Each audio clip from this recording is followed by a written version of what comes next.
In this video, we're taking a look at creating variable sets in Discover.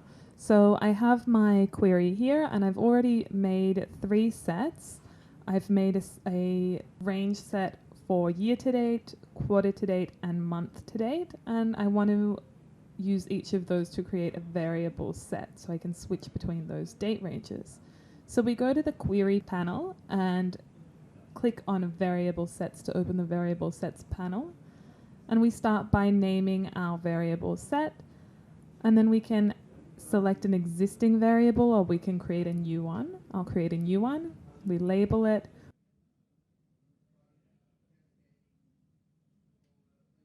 We can select a type for the slicer, and then we enter our values, making sure to use commas to separate each value.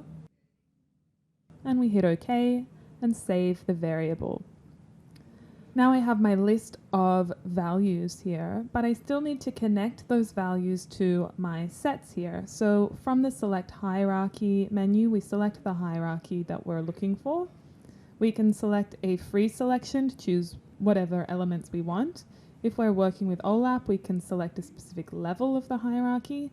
But because I'm working with sets, I'll select sets, and for each of the labels, I'll connect them to the relevant set.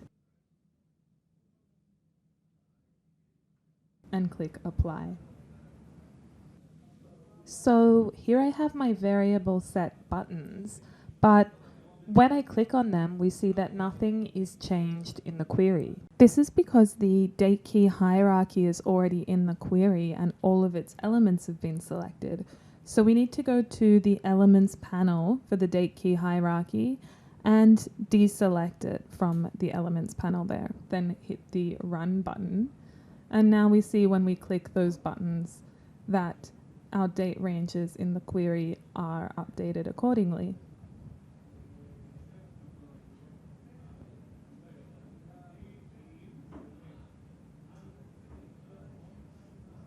And if we right click on our variable over here, we can open it in Formulate, we can make it shareable if we haven't already, and we can use it to create a formula or list or a parameter.